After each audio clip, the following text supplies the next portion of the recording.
Got it. Okay, we're good. Well, on Competition Wednesday, it probably doesn't surprise anybody to know that we're competing coast to coast right now, huh? All over the country, everybody's battling.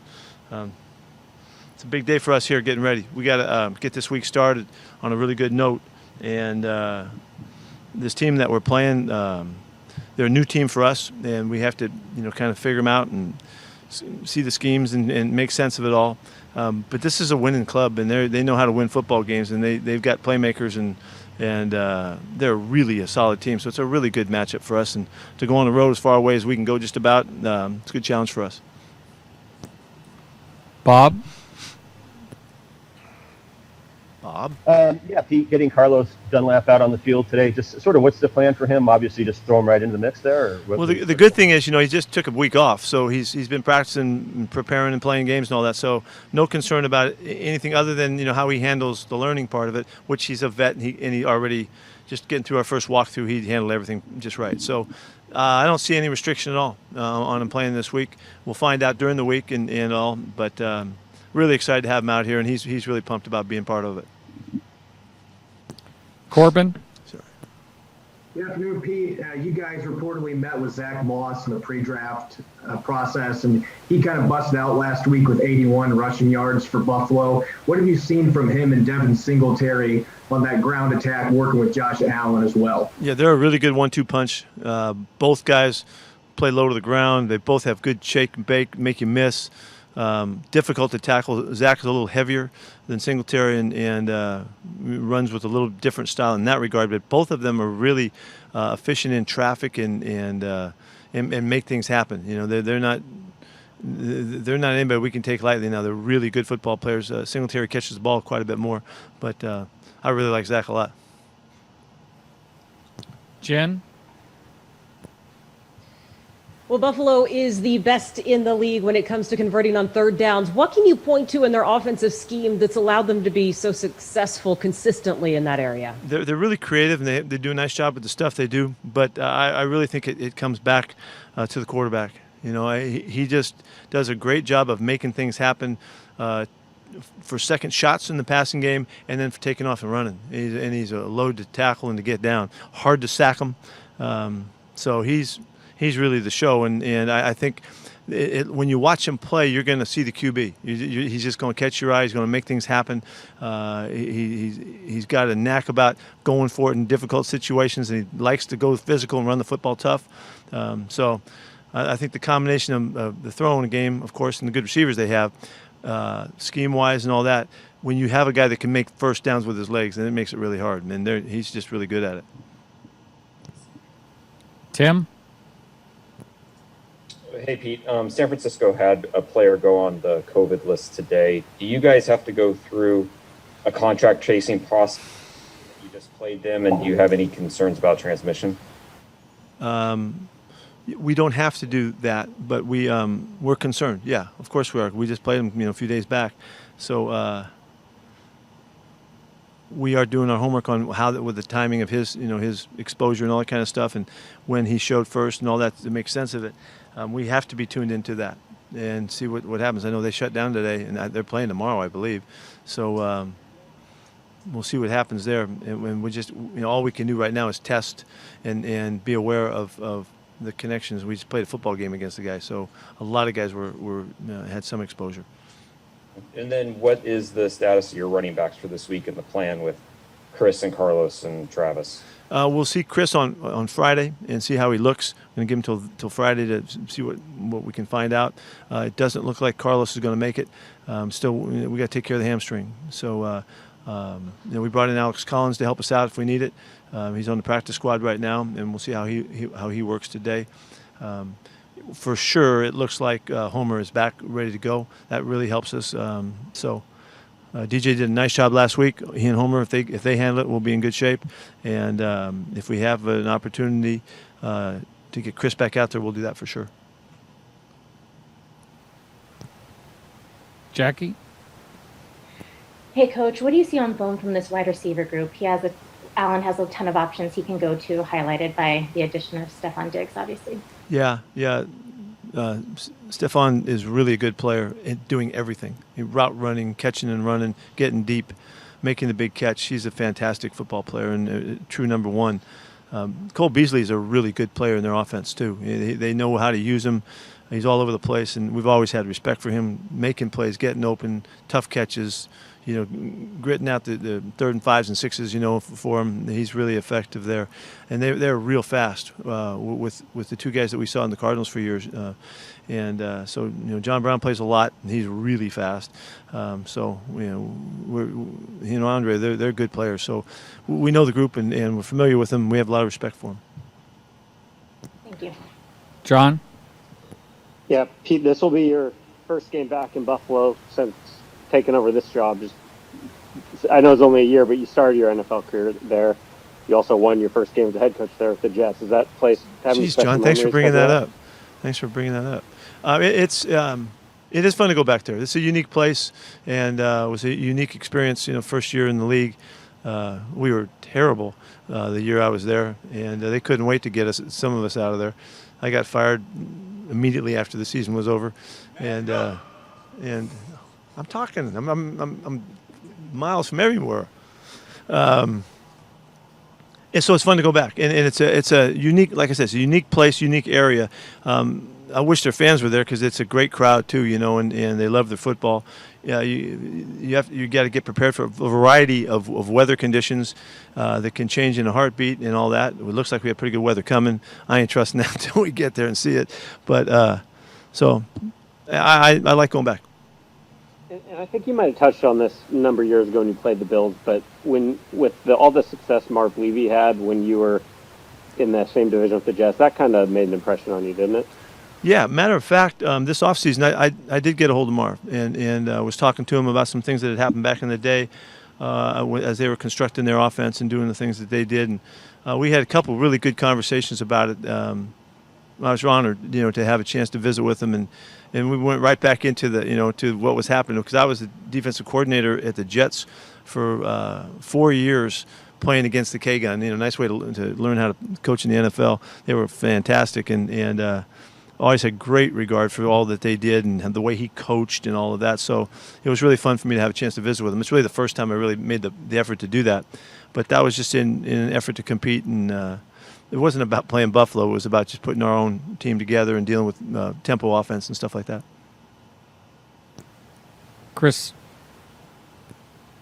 Coach, you mentioned off the top the election. I'm curious if you talked to your guys this morning about it and how they're dealing with kind of the anxiety we're all dealing with, wondering what might happen and what's going down. Yeah, really, because this is such a big focus day about competing. I started off with just talking about how the whole country is in the midst of a battle and competing and all that. Didn't talk to anybody specifically about the anxieties and all that. But we'll see what happens here, and then we'll deal with it. I don't think that. We've been on the topic for such a long time. I don't think that our guys are going to be really overly anxious about it. They're concerned and they're watching, and they've got their partisanship and allegiance and all of that, and so we'll see what happens. But the coaches will be touching base with these guys all week long as we respond to what happens. Matt? Pete, when you first got to Seattle, did you take the same approach to coaching as you did in previous stints in New England and New York, or did you make a concerted effort to make some adjustments based on previous experiences? That's a good question, because I absolutely did not change. What I did do is I was really excited to see what would happen if I approached this opportunity the same way I had approached USC, and I was curious. Find out what would happen. I didn't know. And why I say that is I think we specialized in emphasizing caring for the individuals in the program during those years at SC. And I had found out during the time before I got to SC that this was a really important part of my coaching, and I needed to make that a central theme in what we were doing. And so in coming to the league, I was thinking, okay, who goes in the NFL to show how much you can care about your players, and see how that works out for you. I had no idea what was going to happen, but I was really curious because we had so much success, and it was so much fun to go to structure a culture in that manner. I was really curious, and so I didn't change one thing. I had a lot of years in the league, and coming out of college, people would say, "Oh, you're a college coach, you don't understand the NFL," or whatever. But that's not what happened. I mean, I had so many years coaching the NFL, it was just like stepping right back into it. That was a smooth transition, and so I was adapting whatever we were doing to this thing wasn't anything. They're the same guys, are just a little bit older. So the answer is no, it didn't change anything. I was really thrilled with the opportunity to see if we could do the same and have successful results. And looking back on some years now, I'm really pleased with that we did fit and we found a way. And we're always looking to get better and always competing to figure out a better way.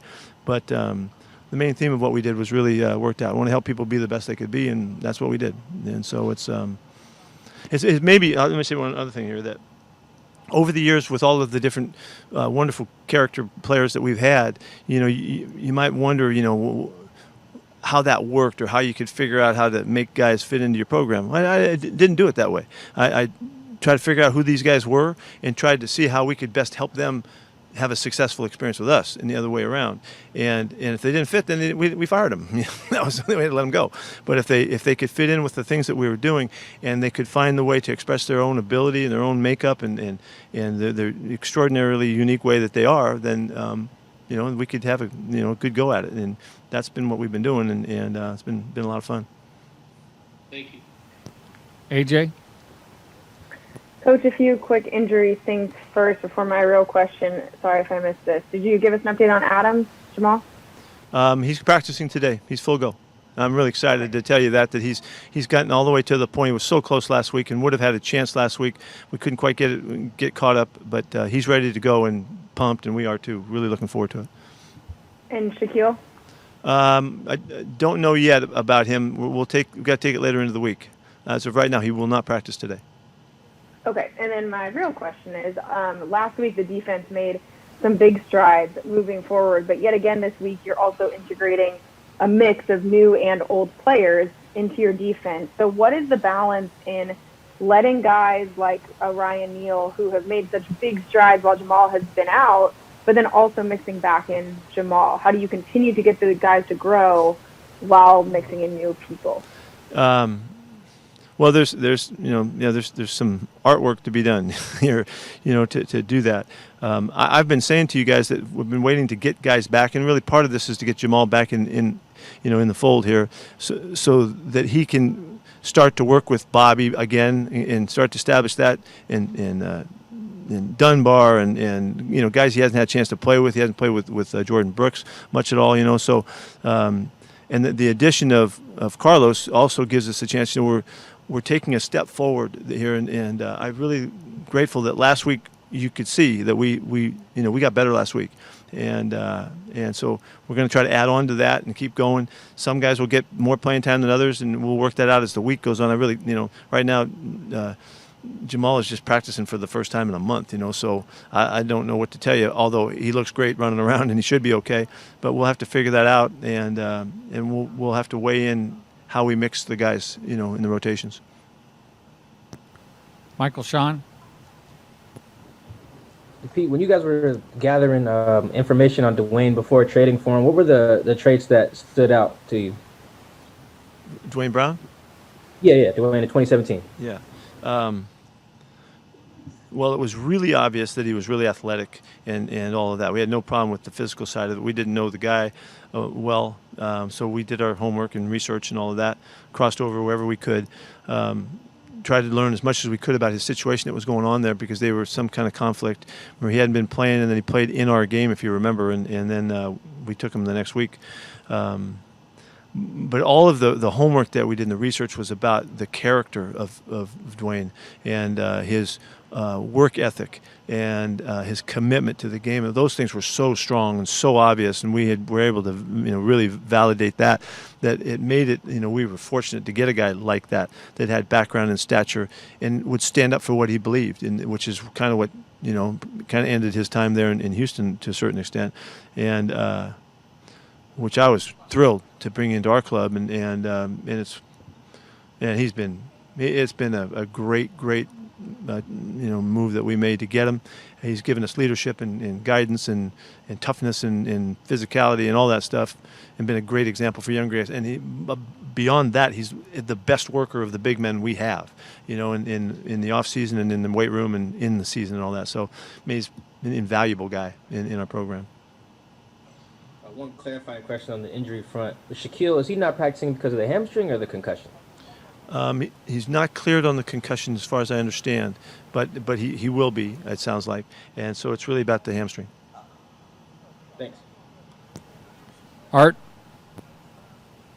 Two questions on DK, Pete. In my time around the Seahawks, the only comparable athlete I can recall that's like him is Kenny Easley. And I'm wondering, in your experience, college or pro, who does he compare to? And the second question is, have you thought about him for the kick block team? The second part of it, always. Yeah, I've always thought about finding ways for DK to add in, and so he does some things for us. Maybe someday he'll be able to help us. No, this is a one of a kind player. I think he's got uniqueness about him that I wouldn't compare him to anybody. When I go back, I'll give you a one that you could kind of compare him to if you tried, would be James Lofton. Back in the day, it happens to be that it's a Buffalo, game for us, so that's a good one to bring up. But James had that just marvelous look to him, and so long and just statuesque almost in the way he played and all that. They're not the same guys. DK's different than that, but they were both just gorgeous looking players, and and really kind of stood out. But he is going to develop into an extraordinary competitor, player, performer, come through, leader, all of that. And he's on his way, and it's really a thrill to watch it happen. Greg? Sir, you mentioned about the 49ers. What is the level of detail you have to go back in? Do you have to look at game film and see who went up against that player? Or, what do you need to do that you haven't already done as far as precautions? Honestly, Greg, we don't have, that's not part of it to look at that way. We've talked our way through it and kind of started to ask some guys around that, that had some post-game interactions and stuff like that, and I don't know if you're hearing it or not, but there are some changes that are coming, in terms of protocol and all, that would have lessened the issue in this game. If we stayed away and we didn't, I don't know if we're going to meet guys at midfield or not, pre-game or post-game. Those are issues that right now there's some wearing masks when you do that is now appropriate, and there's some other things happening. But right now, John and the guys they're working with, understanding what took place and what we should do next about playing against a guy who tested positive on the day that he tested. One of the things we got to figure out when that exactly was. I don't know that for right now. I would think it was yesterday, at least, that he tested positive. So part of that process is figuring out when a guy's contagious and that kind of stuff, so we'll see what happens, but I don't know any more specifics about it than that. Are you relying on the 49ers to provide you that information, or the NFL investigates and tells everybody? Right now, John's been talking to their people, and I'm sure we have not heard from the league yet. It just happened this morning, as far as I know. So I don't know any more than that. Matter of fact, we'll know more probably this afternoon, and maybe we can give word to everybody, Dave, about what we found out. What is the next step for us to take? And then, sorry, one more about that. The mask. I noticed your captains of the pregame coin toss had a mask on. I'm not sure they did that before any other game on last weekend. No, we've been doing it the whole time. Have you? Yeah. Okay. Is that on your own volition or the NFL? I think that's it must be a league deal, I think. I'm pretty sure it's a league thing. Thank you. Joe? Pete, in your conversations with Carlos, have you gotten the vibe that he's really eager for a fresh start and to be playing for a winning team and kind of turn the page and move forward? Exactly, Joe. That's exactly what he sounds like, and really upbeat, looking forward to it. He's got the big eyes looking around, wondering what's going on. He's going to come to practice today for the first time and hear the music going and everybody having a good time. Playing football might be different than what he's done. I don't know, but I'll watch him. I'll keep my eye on him because it's always kind of fun to see guys experience how we do stuff around here for the first time, and 9 or 10 years, whatever it was there. I mean, he's really excited for the fresh start. Last question, Brady. Hi, Pete. Do you have any idea of a timeline potentially for Philip Dorsett? Philip got operated on. Did you guys know that? Is that out? Yeah. Okay. Yeah, I just saw him before the walkthrough. I don't know what those weeks are. You know, they throw some weeks at you. I'm not going to throw them out. I don't know them specifically, but it's a couple months anyways before he'll be able to get back. So we'll see what happens. Okay, thank you. Okay. Bobby Wagner's up right now.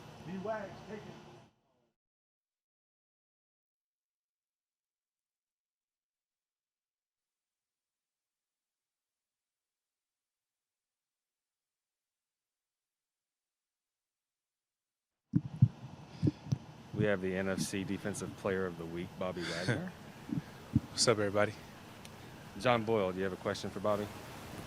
Bobby, congrats on that, first of all. Just the way you and your defense responded, what can that do? I know maybe the fourth quarter wasn't what you wanted, but the first three quarters were pretty dominant. What can that performance do for you guys moving forward?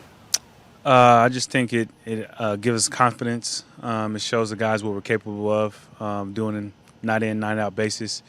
And, kind of just sets a standard and, something that we need to continue to improve on. But like I said, I think it was a good step in the right direction. And along those lines, to take that good step and now know you're adding, Jamal Adams, Pete said he's going to practice today. You're adding Carlos Dunlap just to kind of get that building block and then add a bunch of pieces. How exciting is that? Yeah, it was really big, especially for, a lot of our younger guys to get out there and perform the way that we did. But like you said, we have a lot of guys coming back. We're getting healthy. And so it's a really good time to be getting healthy. Jen? Josh Allen is a unique quarterback.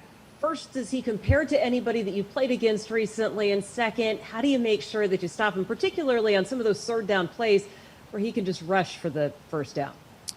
I don't know if he compares to anybody that we played recently, but he does a really good job. He can get the ball out of his hands. He can make all the throws, and then like you said on third downs, it's a reason why they're one of the top offenses on third down because he makes the right play, whether it's with his feet or throwing the ball. He's making really good decisions, and so something that we just have to be on and understand. What he's trying to get done because he definitely ignites that team the way he plays. AJ. So, Bobby, I know it's so exciting to get Jamal back, to get Carlos in there. What is the kind of work part of that, too, with reintegrating players or integrating for the first time players that haven't played in this system and haven't played with you guys? I just think it's just communication. I think it's just, for Jamal, it's getting back to, communicating, getting back to the calls, being really active on the checks that we're making as far as Dunlap. We just got to, kind of get him acclimated. But he's a pro. And so, we came on and walked through. He already was studying plays. He already knows everything. And, me and KJ will help him out there on the field, so he'll be fine. When did you first start talking to Dunlap? I mean, as the news was announced, what's been your relationship with him so far? Yeah, I mean, we've crossed paths a few times because of the Pro Bowl, and as soon as we signed him, I got his number and I texted him, and we've just been chopping it up since then. Michael Sean Dugar. So, Bobby, do you remember your first impressions meeting Russell? Wilson? Yeah. It was in Florida at IMG. I don't think I knew anything about him, and I don't think he knew anything about me, but, he seemed like a really, really nice guy, a really cool guy, and it was just crazy that we ended up getting drafted to the same team. Did you guys were actually training, like doing stuff together, or was it like separate at IMG? No, we weren't. I mean, he's a quarterback, so I wasn't doing quarterback drills, but we were training there for the combine, and so I was there for a little bit. But then I went to Arizona because I wasn't really feeling the East Coast. Thanks, Jackie. Hey, Bobby, congrats on your award. Thank you. You mentioned Josh Allen and his mobility. Looking at their run game as a whole, what stands out to you with how they're using Singletary and Moss? I think they do a really good job with their gap schemes, trying to get the edge. They do a lot of stretch plays. They try to find a softness in your defense, and then just when you think you have them figured out, they throw in a quarterback stretch or a quarterback draw. So it's just something that you have to play honest, and you have to do your job. You have to be disciplined because they're going to, I'm pretty sure they're going to have a different run that we haven't seen on film yet. And so if we play our keys and do everything right, we'll be okay. But we have to, we see what they see what we see. So we have to expect, for them to kind of switch it up. Thank you. Matt Calkins. Hey, Bobby, we know Pete's a real rah-rah type coach, and, when new players come in, they speak really highly of him, just the way that he's able to affect them with his energy.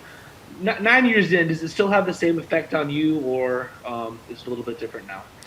No, it still has the same effect because he's getting older, and you think at some point he's going to slow down, and he doesn't slow down, and he's still out there running around, still trying to play basketball, and so it's still it gives you something to look forward to because if you take care of your body, you can run around like that. So it's still inspiring for sure.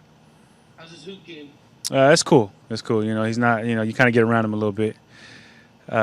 You beat him with the quick step. Greg Bell. Bobby, are you or the guys concerned about Bourne's positive test and all of that and what might the trickle down be? I'm not concerned about it. I don't think I was around him too much, and from my knowledge, I think there hasn't been a positive test from in-game, in the in-game thing. So, I think we're fine. I don't think it's something that we worry about. I think everybody's is really careful. We do it the right way here. So, I think it'll be fine. You talked to us back, I think it was in May or something, about how self-discipline is going to be the key to this whole thing and everyone doing the right thing. Are you surprised you guys haven't even had a single positive test since July, since this all started? No, I'm not surprised because I feel like, everybody here takes it pretty serious. And, I think our state is doing a pretty good job as far as I know. And, I feel like the team is doing a great job. I think they're really on it and everybody's conscious of it. And we understand what's at stake. We understand, we playing with people's lives and you don't want to do that. Ben. What's up, Bobby? What are your thoughts on how Jordan Brooks has come along the last few weeks? He, got in the starting lineup. I think that the Cowboys game, but got banged up, was kind of set back a bit, but has seemed to, get sideline to sideline well for you guys, showing off that speed. Just what are your impressions of what he's done for you guys? I think he's doing really well. I think he's, grabs the defense really well. I think obviously you see the splash plays, you see, the ability that he has to be smart, make those plays, and we have to take into consideration, he missed pretty much all of OTAs. The preseason wasn't a normal preseason, so it was a lot different of transition, going to college to the NFL for him than most rookies. And so I think he's handled that adjustment really well. And, me and KJ are going to do everything we can to, kind of keep bringing him along. Last one for Wags, Brady Henderson. Hey, Bobby, we've got Let Russ Cook, and wondering what you think about Let Bobby Blitz. I love it. I mean, I'm all for blitzing. I have fun blitzing. I think it works out really well. So I'm always for blitzing. I'm always telling them to blitz me more, but, I'll do whatever the coaches tell me to do. The rate that you guys blitzed at Sunday, I believe it was the most blitzing that you've done in any game since 2010. Do you think that rate is sustainable, just given what that, the potential downside of blitzing that much? I mean, I could blitz that much for the rest of my career for sure. So if they want to do that, I'm all for it. But, I think every game is different. Every week is different. You got to approach it differently. So you can't do everything. You can't do the same thing every game. So, but hopefully I keep listening. Thank you. Thanks, Bobby. Appreciate it. Have a good one. Hey, DK, pick your head up.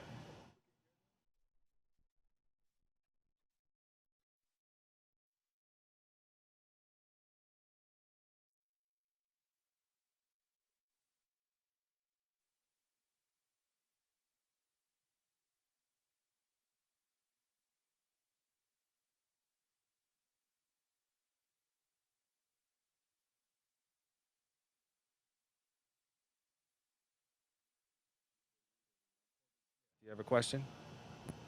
Hey, DJ, I'm going to go back a few months ago. What was going through your mind when the 49ers waived you after you got hurt? And how nice was it to get the interception against your former teammate in your debut?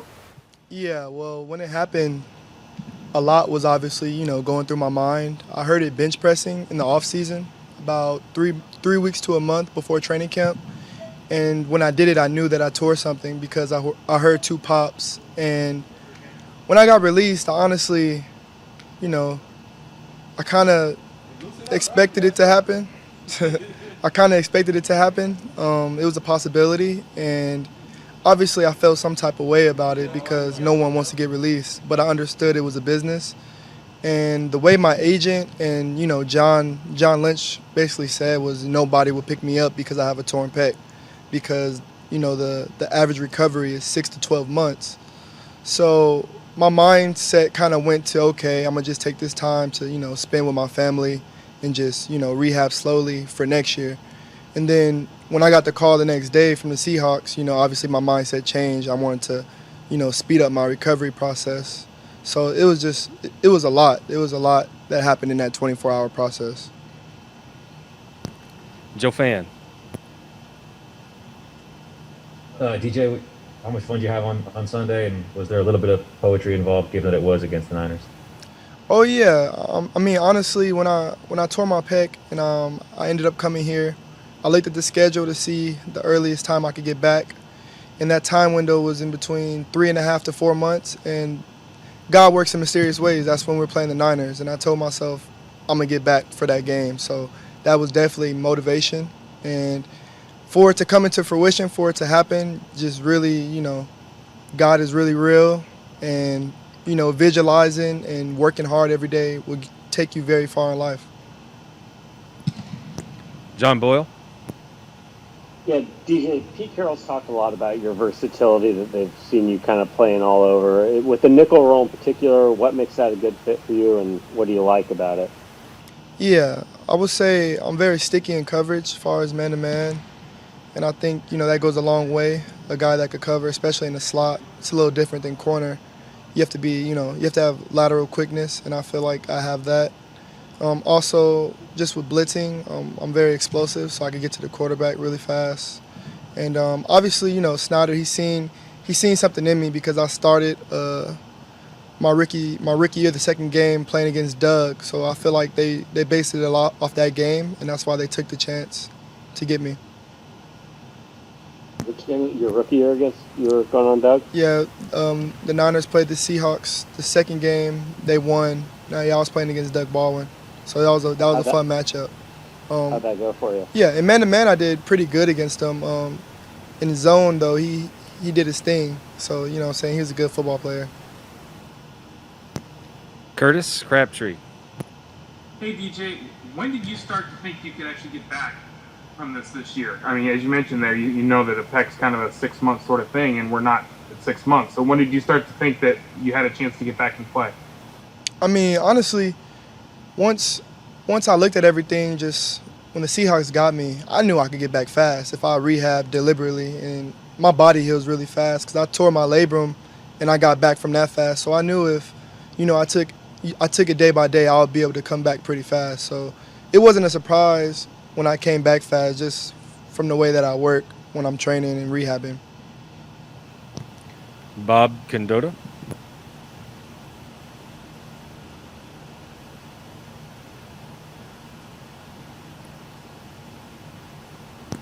Bob, you're on mute. Oh, sorry. I'm having a connection issue. DJ, I know you,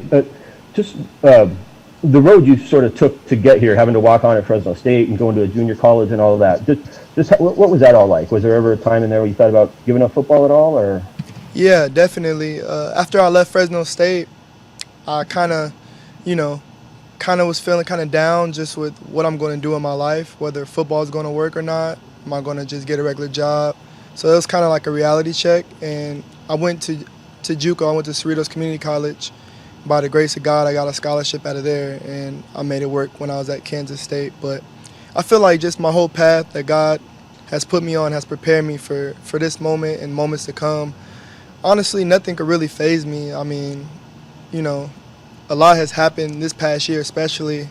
My grandma passed away. My Aunt Robin just passed away this Friday. Like so much controversy just with this torn pec. But my mind said I gotta just keep persevering. Like gotta still keep my faith, keep persevering, still remain optimistic. And I feel like my mindset is just unbreakable, honestly. Maz Vida. Yeah. Hey, DJ, what was the onboarding for you, joining the team, and who have you created a bond with? And then, sorry, the second one, and then, playing alongside people like Bobby Wagner and Jamal Adams. You haven't played with them, but just practicing. What that's been like? Yeah, so I mean on the field, Bobby does a great job getting us lined up, getting us ready. It's very easy. He makes it very simple for everyone, and I really respect the way he approaches the game. Same as Diggs, he talks to me in the back end, gets me confident. Same as Trey Flowers, he did a great job communicating to me. Same as Dunbar, I feel like as a secondary we communicated very well, and I'm looking forward to playing with Jamal, man. I haven't even practiced with Jamal, so I'm looking forward to getting in and working with him because he's a dog and he loves the game of football. Last one for DJ, Greg Bell. DJ, hi.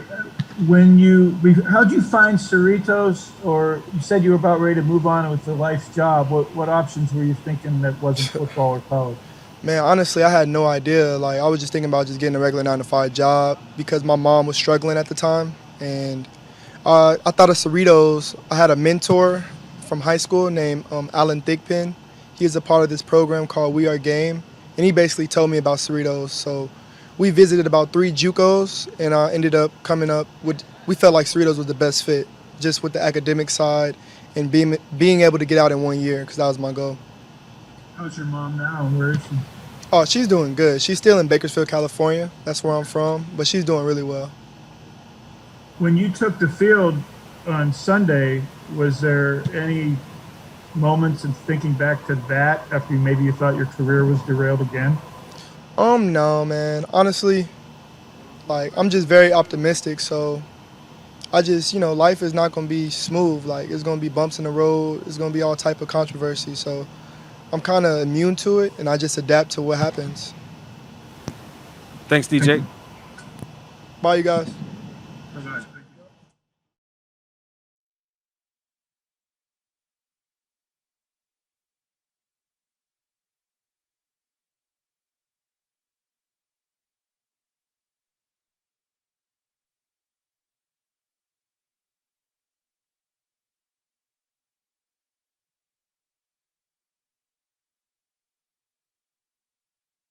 Jen Mueller, question for Carlos.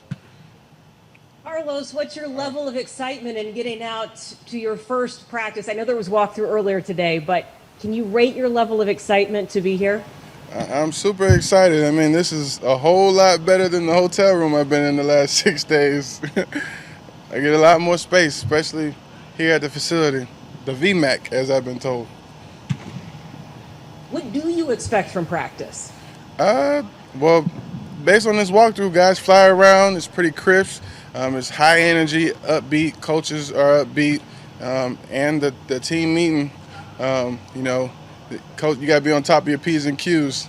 Coach be firing things away, and it's high energy and upbeat. Corbin Smith.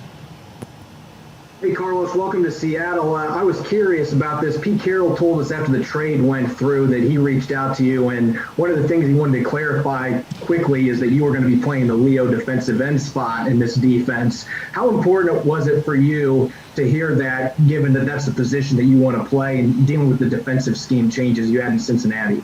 Well, I was fired up when Coach PC called me and basically explained how he wanted to use me. He's watched me and played against me throughout my career, and he said, your strengths are this. I've seen them, I felt them, and this is what we're going to use you to do. And then he explained what a Leo position was, because I never heard of it prior. So, and then now we're here. John Boyle. Yeah, Carlos, welcome to Seattle. Just after such a long career in one place, what's it like going through an in-season change, coming across the country? First new NFL team, it's a lot to process. Yeah, these last couple of days, it has been a lot to process, but This organization has done everything within their power to make that transition easy. My family, me, whomever, they got a guy for everything. And for me personally, to directly answer your question, it's somewhat refreshing because it's a new environment, new experiences, everything's new to you, and you gotta. You got a chance to write the story the way you want to write it. So you got to go out there and make sure you get off to a great start. Even though I'm a new guy, I don't want to have any mental errors on the new defensive calls. Those are the goals that I got for the day. Have no mental errors today, and to fly around with all the guys who already fly around, because that's the Seahawks way. Tim Booth. Hey, Carlos, I'm wondering if you could give us, from your standpoint, sort of what happened in Cincinnati and what led to you getting dealt. My time clearly was up. Coaches, came to that conclusion, and we had to do what we had to do. That's part of the business. Guys are dealt throughout the year, and obviously no longer because the trade deadline's up. But for me, it was just an opportunity to get a fresh start, to go to a team and an organization that wanted me clearly by the move that they made.